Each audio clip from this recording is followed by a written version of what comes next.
Welcome to Shop Talk by Elevated Stylist with your hosts Sonia and Jody. We're here to bring you open and honest conversations, education, tools, and opportunities to learn and grow. Shop Talk is the junction of hair, business, and wellness, where we literally talk shop, featuring guests, coaches, experts, and thought leaders in the hair industry. Be sure to join us for new weekly episodes. Hello and welcome to another episode of Shop Talk. I'm Jody. Sonia. And today we are giving you 3 of our top tips on crafting culture. And honestly, this is one of our favorite things. It's the glue that holds our salon together. But we wanted to give you our 3 top things on how to create a culture and to how to keep it flowing. So our first thing is touching on some core values. So I'm not sure if you know what core values are or if you have them within your business, but it is something that we lean on a lot. Core values are what we hire and fire for. They're how we keep our team accountable. They're how we keep ourselves accountable. And I think it's important for everybody to know their own core values as human beings so that they can set boundaries around what they will take in a day, how they want to show up in life, and really how your business runs. Yeah, absolutely. And in the previous episode, we talked about self-discovery, and that is like probably the beginning of knowing your core values is when you start to dive a little bit more in like, who am I? What do I like? What am I good at? What am I not good at? What's important to me? What makes me smile? What makes me, anxious and angry? And these are the types of things that you need to kind of dive into. If you've never done core value work, it is a very, very valuable little exercise to do because it really opens up the lens. It opens up everything. It takes away the fog that you've been feeling about this unknown confusion of like, hey, like some things bother me and some things don't.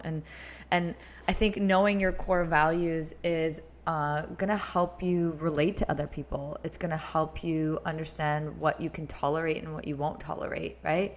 And boundaries, I think, is a really huge topic that's been going around in the industry, in life, period. I think we're all feeling this sense of, our boundaries being stepped on or like not even actually exercising our boundaries. And I think that as a salon, if you can establish your core values of how you expect people to, what you expect people to embody as a characteristic, and what's important to you as a salon is what's going to attract and what's going to allow you to hire the right people. Because kind of think about it as dating, right? Yeah. If you are someone who's looking for a partner in life to, share your life with, if you don't have like a list of like values that are really important to you, that person may come and you may not even know that they're there, right?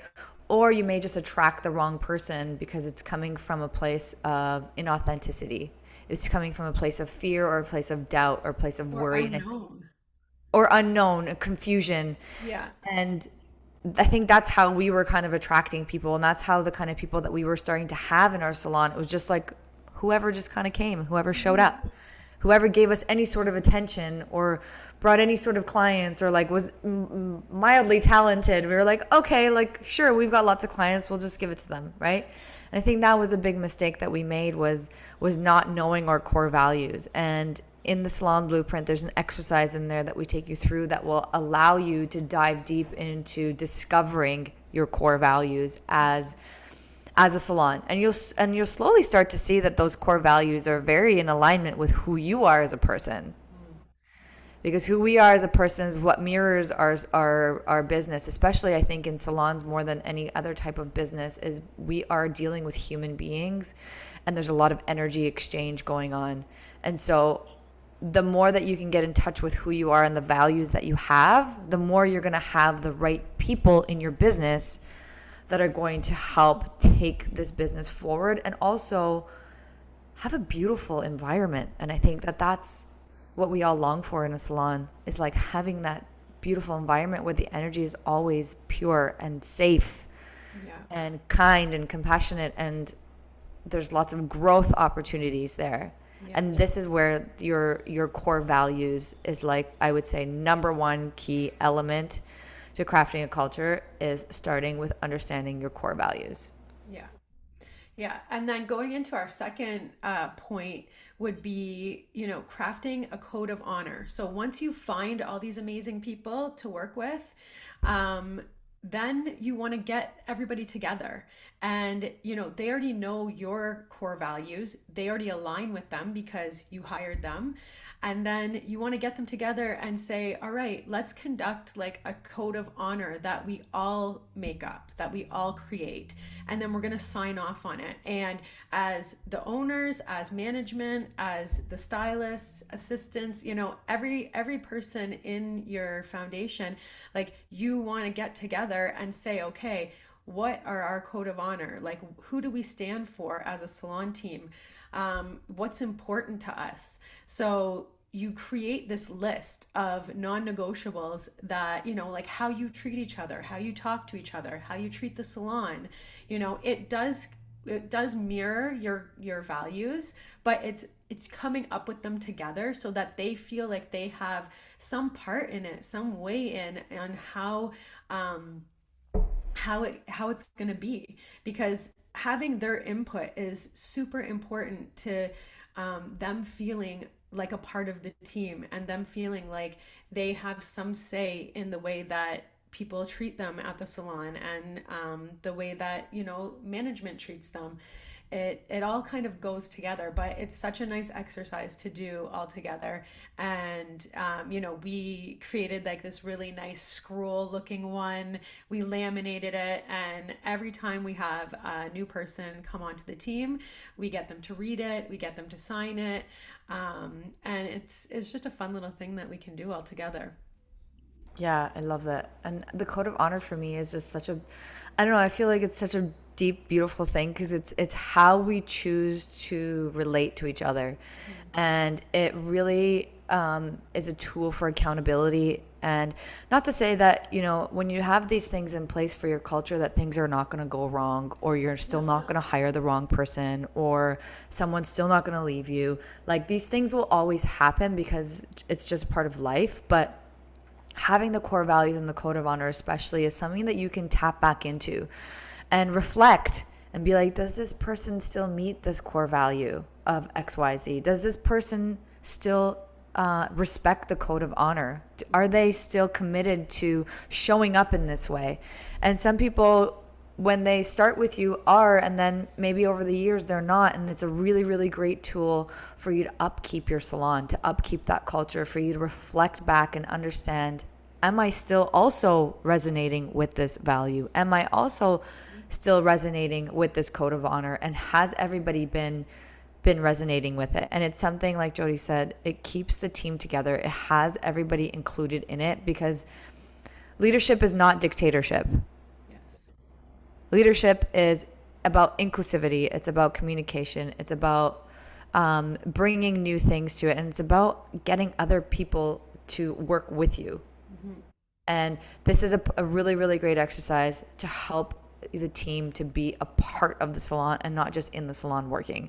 And I think that's something that the new generation of stylists coming out are looking for. They're looking for a family. They're looking for people to grow with and to learn from and to feel respected by and seen by and feel safe in a space, because we're all creatives. We come with our heart on our sleeves and our scissors in our hands, and we're ready to go. And we just want a family to support us. And something like this, I feel the code of honor is something that, it's like, in the army, you're taking the code of honor and you're like, yes, sir. Like, this is one of those things where people are really taking that honor onto themselves for the salon. Yeah. I also think that the values in the code of honor also really helps to have compassionate, difficult conversations with your team. So if somebody is going against one of your values or one of the code of honor, it is such a nice way to sit down and talk to them in a way that is not like, hey, you're doing this and you're not supposed to be, and blah, blah, blah, blah, blah, blah. Like, I've told you this before. It's more or less sitting down and saying, like, hey, I've been noticing this. And do you remember when we signed off on the values? Do you remember when we signed off on the code of honor? Um, right now, it's like having a bad reflection on A, B, and C.